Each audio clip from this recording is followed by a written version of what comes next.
মামুন কালকে এসেছিল কিছুক্ষণের জন্য। দেখা হয়েছে আপনার সাথে? হ্যাঁ, দেখা কথা হয়েছে? হ্যাঁ, খাওয়া দাওয়া করেছে? খেয়েছে। আপনি খাইয়ে দিয়েছেন না তিনি না, নিজেই তিনি খেয়েছেন? নিজেই খেয়েছেন। এটা ওনারও বাসা, সো উনি নিজেরটা নিজেই খেয়েছেন। বিয়ে আনা ব্যাপার তো নাই এখানে। এখানে এটা ওরই বাসা। আপনারা যখন এর আগে এসেছিলেন বলছিলেন লায়লা আপার বাসায় এসেছি, তো এটা আমি বলেছি এটা তো কখনো আমার বাসা না, এটা আমাদের বাসা। সো এটা ও যখন ইচ্ছে তখন আসতে পারে। ও কালকেও এসেছিল। মামুন আপনার বাসায় কালকে এসেছিল? আচ্ছা, আপনার মুখ দিয়ে আপনি একটু আরেকটা ক্লিয়ার করেন। আপা আরেকবার ক্লিয়ার করেন। আপা আরেকবার ক্লিয়ার করেন। না না, আপা একটু এক সেকেন্ড আর না আপনাদের আরেকটু ক্লিয়ার করেন। ওয়েট করতেছে অনেকে না না ওখানে আপা যেতে হবে আবার আরেকটু নিয়ে ক্লিয়ার শেষ করেন করে যে মামুন গতকালকে এসেছিল। একটু নিয়ে শেষ করে দেয়। আরেকটু একটু একটু একটু এই যে বললাম যে এটা তো শুধু আমার বাসা না, এটা আমাদের বাসা। তো এখানে এখনো ওর সব জিনিসপাতি রয়ে গেছে, সবকিছুই রয়ে গেছে। আমাদের বাসার যে সাহায্যকারী মানুষজন যারা আছে, বাসার ভিতরে হেল্পিং হ্যান্ড বলেন, বাইরের লোকজন বলেন, বা গাড়ি চালক বলেন, বা আমাদের পশু পাখি যারা আছে, যারা মামুনকে বাবা বলে ডাকে, বাবা বলে ফিল করে আর কি, ডাকতে তো পারে না। তো ওদের জন্য তো ওদের সাথে তো আর মামুনের ঝগড়াঝাটি হয়নি, বাসার অন্য লোকের সাথে তো মামুনের ঝগড়াঝাটি হয়নি, বা বাসাটার সাথে তো মামুনের ঝগড়াঝাটি হয়নি, আমার সাথে ঝগড়াঝাটি হয়েছে। তো মামুন কালকে এসেছিল কিছুক্ষণের জন্য। দেখা হয়েছে আপনার সাথে? হ্যাঁ, দেখা। কথা হয়েছে? হ্যাঁ, খাওয়া দাওয়া করেছে? খেয়েছে। আপনি খাইয়ে দিয়েছেন না তিনি না, নিজেই তিনি খেয়েছেন? নিজেই খেয়েছেন। এটা ওনারও বাসা, সো উনি নিজেরটা নিজেই খেয়েছেন। ধন্যবাদ। তাহলে খুব শীঘ্রই, না না, খুব শীঘ্রই কি আমরা আরো মানে ধরেন ভালো একটা খবর শুনতে পাবো? বা ধরেন যেহেতু মামুন কতদিন পরে আপনার বাসায় আসলো, এটা আড়াই মাস পরে। মানে এখন কি কন্টিনিউ থাকা হবে বা এরকম? এটা ও ভালো। ও এসেছিল একটুখানির জন্য, একটুখানি থেকে আবার চলে গেছে। অনেকদিন ছিল। মানে আসলে কেন আসছে, ওদের সাথে দেখা করার জন্য বা না আপনার কোনো কাজ ছিল? বললাম না যে এটা তো ওরও বাসা। সো হ্যাঁ, ডেফিনেটলি ওর পাখি কবুতর বেডরুমে আপনারা দেখেছেন, বা কুকুর দেখেছেন, বা কাজের লোকজন যারা ছিল তাদের সাথে ও তো একটা বাসার কর্তা। মানে কি, বাসাটা তো শুধু আমি একা চালিয়েছি সেরকম না, তারও তো সমান বা আরো বেশি কন্ট্রিবিউশন ছিল। তো তারও একটা টান আছে। সবার সাথে ও ফোনে কথা বলে, যারা বাসায় ওর কাজগুলো করতো, বা ওর কাজগুলো না করলেও যারা বাসার লোকজন আছে, যেটা বলেছে সাহায্যকারী লোকজন, ওদের সাথে মামুনের রেগুলার যোগাযোগ হয়। আচ্ছা থ্যাংক ইউ। আচ্ছা হ্যাঁ, আপনার কি ওপেনিংটা নিয়ে? ওপেনিংটা আচ্ছা, নিয়ে নিয়ে না, হ্যাঁ। যদি প্রমোশনাল কাজ। আচ্ছা, ঢাকার বাড়িটার ব্যাপারে তো আপনাদেরকে আগেই বলেছি আগের ইন্টারভিউটা, যে এটা আসলে আমার বাবার বাড়ি। আর ওইভাবে আমি বললেই ঠাস করে লিখে দেওয়া অসম্ভব না, এবং মামুন এই বাড়িটাও চায়। এই বাড়িটার কথা আমরা কখনো মানে আমাদের দুজনের প্রসঙ্গে আসে নাই আর কি। তো ওর যদি মনে হয় যে একটা সংসার টিকায় রাখার জন্য একটা বাড়ি তার নামে হওয়া দরকার, তাহলে একটা লাইফ পার্টনারের চাহিদা অনুযায়ী সেটা করা যেতেই পারে। সেটা কোনো আমার কাছে খুব একটা বিগ ডিল মনে হয় না। বাট এই বাড়িটার কথা আমাদের দুজনের ঝগড়া প্রসঙ্গে কখনোই আসে না। যে বাড়িটার কথা আপনি জিজ্ঞেস করছেন, এটা কখনোই আসে না। মানে একটা লাইফ পার্টনারে কি হয়, আপনার যেটা সেটা আপনার ওয়াইফেরই। এখন আপনার গাড়িটা আপনার নামে থাকলেও গাড়িটা কিন্তু আপনার ওয়াইফই ব্যবহার করে, হ্যাঁ, বা আপনার বাচ্চারা ব্যবহার করে। এখানে কিন্তু তারা চিন্তা করে না যে গাড়িটা আমার হাজবেন্ডের নামে, আমি কেন চলবো বাড়িটা। সেটা লাইফ পার্টনারের ক্ষেত্রে এরকম আমার তোমার এই জিনিসটা আসলে হয় না, সবারই তো যেমন এটা আমারও হতে পারতো যে গ্রামের বাড়িটা তুমি আমার নামে লিখে দাও, এটা তো আমারও হতে পারতো। বাট এরকম তো কখনো এটা আপনার মানে এই হ্যাঁ। প্রশ্নগুলো আপনার দিক থেকে কখনোই আসে না, তাহলে প্রিন্স মামুনের দিক থেকে কেন বারবার আসে? প্রিন্স মামুন তো কখনো এই বাড়ি আসলে চাইনি। তাহলে এই কথাগুলো আসেই কেন? সাংবাদিকরা বানাইছে।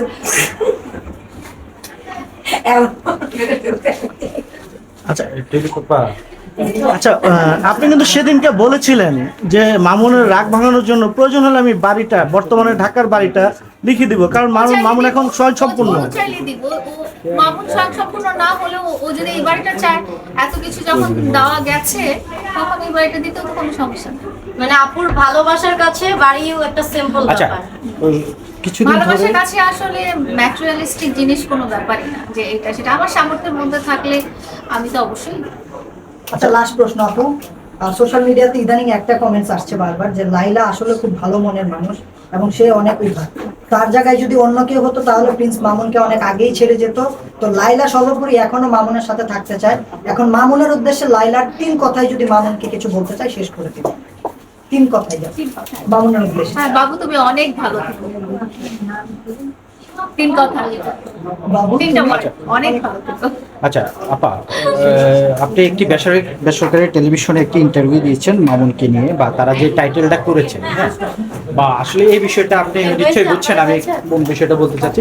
আসলে এই বিষয়টা আপনার 4 বছর সম্পর্কের ভিতরে কখনো কি আপনি কি দেখেছেন কিনা? এই বিষয়টা আমি ওই টিভি চ্যানেলেও ক্ল্যারিফাই করেছি। উনি যে টাইটেলটা বা ক্যাপশনটা দিয়েছে এটা ওনার মনের আশঙ্কা থেকে দিয়েছে, যে এটার কারণে কি ওদের সংসারটা ভেঙে গেল কিনা, এটা ওনার মনের একটা আশঙ্কা থেকে উনি ক্যাপশনটা দিয়েছে। আমি সেটা নেগেটিভ কিছু দেখিনি। ওই ইন্টারভিউতেও আমি যেটা ক্ল্যারিফাই করেছি সেটা হচ্ছে যে আমি কখনো মামুনকে ওভাবে দেখিনি। মানে মামুনের আশেপাশে আমি অনেক মানুষকে দেখেছি যাদের ইয়ে ছিল, লোলুপ দৃষ্টি ছিল মানুষের থেকে। মামুনকে কখনো আমি দেখিনি। আচ্ছা, এই যে আপনাদের এই সোশ্যাল মিডিয়াতে আসলে এটা বন্ধ হচ্ছে কবে, মানে আদৌ কি বন্ধ হওয়ার সম্ভাবনা আছে নাকি এটা কন্টিনিউ আপনারা চলবে? যখন বন্ধ করে দেবেন তখনই বন্ধ হবে। আমরা তো নিজেরা নিজেদের ইন্টারভিউ ছাপাই না। না, আপনারা নিজেও কিন্তু তার সাথে যে খুনখুশি বা যে কোনো বিষয় কেউ কোথাও ভাইরাল হলে আপনি সেটার কিন্তু জবাব দেন, কিন্তু আসলে এটা আদৌ কি বন্ধ হওয়ার সম্ভাবনা আছে না? দুই দিক থেকে আমি মামুনকে একই প্রশ্ন করবো, যদি মামুন জবাব দেয় না। মামুন যখন আপনারা গ্রামের বাড়িতে গিয়েছিলেন তো তখনও মামুন বলেছে যে আমাকে এমন ভাবে কোয়েশ্চেন করা হয়েছে, আমি এইগুলো আসলে আমি বলতে চাই না। যেহেতু কোয়েশ্চেনগুলো করা হয়েছে তাই আমি বলে ফেলেছি। বাট এরপরে তো মামুন কোনো ইন্টারভিউ দেয়নি। আচ্ছা, এখন ধরেন আপনারা একটা মানুষকে আপনারা ভালোবাসছেন, 4 বছর একসাথে ছিলেন, মানে রেসপেক্টের জায়গা থেকে আসলে শেষ কি বলতে চাচ্ছেন? রেসপেক্টের জায়গা আমার কাছে অলওয়েজ থাকবে, শেষ দিন পর্যন্ত থাকবে। কিন্তু রেসপেক্টের জায়গা বাদেও এমন কিছু জিনিস আছে বা হয়ে গেছে বা করানো হয়েছে যেটার জন্য আমিও অনেক সাফার করেছি। যেমন যখন আমাকে মারা হয়েছিল, তো ওই জিনিসটা তো যে কোনো আমার মা বাবা বলেন বা আত্মীয় স্বজন বলেন বা সারা দুনিয়া লাইফটা দেখেছে, আপনারা দেখেছেন কিনা জানি না, অনেক মানুষই সেটাতে কষ্ট পেয়েছে যে একটা মেয়েকে এভাবে মারা হয়েছে।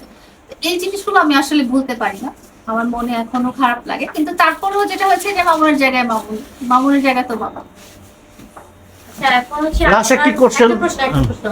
যে আপনার দিক থেকে মানে এই কথাগুলো যেমন আসে যে মামুনকে এটা লিখে দিতে হবে, ওটা লিখে দিতে হবে বা বাড়ি লিখে দিতে হবে, আপনার কি মনে হয় যে আপনি যদি মামুনের অবস্থানও এখন ভালো মোটামুটি, তো মামুনকে যদি এরকম প্রশ্ন হয় যে লাইলাকে এটা লিখে দিতে হবে, আপনার কি মনে হয় মামুন লিখে দিবে আপনার মনে হয়? আমি কখনো আসলে ওর কাছে কখনো ম্যাটেরিয়ালিস্টিক জিনিস চাইনি আজ পর্যন্ত। বা আপনার মনে হয় যে ওর সাথে আমার কথা মনেও ছিলেন আসে। অনেক দিকে যে না, না, এটা আমার- চাওয়া আমার, থাকলে ও কি চাওয়াটা- দিবে কি দিবে না? অবশ্যই দিবে, ওর কাছে চাইলে অবশ্যই দিবে, কিন্তু আমি কখনো চাইনি আমার কাছে সম্পর্কের মধ্যে ম্যাটেরিয়ালিস্টিক। তা আপনি এই জিনিসগুলো নিয়ে থিঙ্ক করেন না যে কেন ওর দিক থেকে এই প্রশ্নগুলো আসে, আমার দিক থেকে তো এই প্রশ্নগুলো যায় না? আমি থিঙ্ক করি না। আমি যতক্ষণ আমরা দুজন ভালো আছি ততক্ষণ আমাদের এত কিছু চিন্তা করারই দরকার হয় না। আচ্ছা, তাহলে ক্লোজ করে আচ্ছা হ্যাঁ হয়ে গেছে, হ্যাঁ, হ্যাঁ। আচ্ছা আপা, সেদিনকে প্রশ্নটা আবারও আপনি অনেক সময় মামুনকে নিজ হাতে খাইয়ে দিতেন বা মামুনও আপনাকে খাইয়ে দিত, তো এখন মামুন নেই, তো আপনার খেতে গেলে মামুনের কথা মনে পড়ে কিনা সেই মুহূর্তটা? শুধু খেতে গেলেই না, যেহেতু আমরা মানে বলতে গেলে অলমোস্ট দিনের বেশিরভাগটা টাইম একসাথেই থেকেছি। আপনারা তো জানেন, আপনাদেরকে আগেও শেয়ার করেছি যে ফিজিক্যাল প্রেজেন্সটা ছাড়া আমরা যখন কাজে বাইরে যাই বা ও কাজে বাইরে যাই, আমরা দেখা গেছে যে আমরা একটা ভিডিও কলে আছি সবসময়, যে জিনিসটা এখন হচ্ছে না।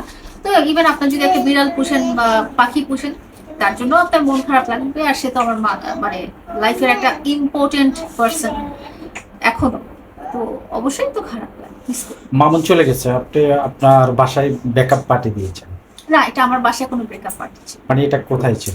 এটা আপনারা ভিডিওটা দেখতে হবে, সেই জন্য আপনারা ভিডিওটা দেখে বের করেন। ব্রেকআপ পার্টি বলে কোনো কিছু হয় না, বা আমার সাথে মামুনের ব্রেকআপ হয়ে গেছে এটাও আমি এখনো বিশ্বাস করি না।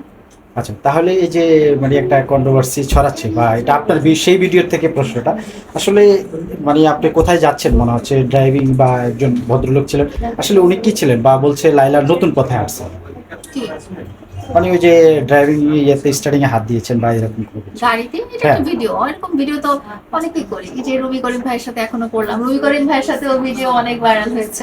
যার সাথে ভিডিও করি তখন লোকজন চিন্তা করে যে একটু কন্ট্রোভার্সি ক্রিয়েট একটু করি। তো মনে করেন ইয়ে ভিডিও একটু দিতে সরে হয়, একটু সরে একটু ভিডিও সরে দিতে সরে হয় একটু যাতে সরে আপনাদের সরে। প্রশ্ন দেয়। আসলে আপনি কি নতুন, মানে মামুন চলে যাওয়ার পরে নতুন কাউকে বেছে নিয়েছেন কিনা? না, অবশ্যই না।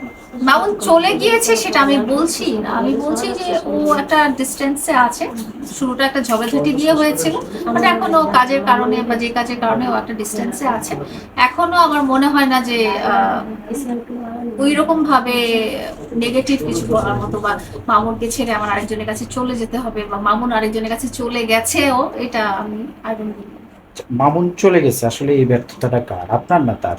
এখানে ব্যর্থতা বলে কিছু নাই, এখানে শুরুটা একরকম হয়েছিল, এখন আর একরকম চলছে, ফিউচারে কি হবে। এখানে ব্যর্থতা তো কোনো কারণ নেই, কারোরই ব্যর্থতা নাই, আচ্ছা এটা অবস্থা নাকি কোশ্চেনটা কি করছে মানে ছেলে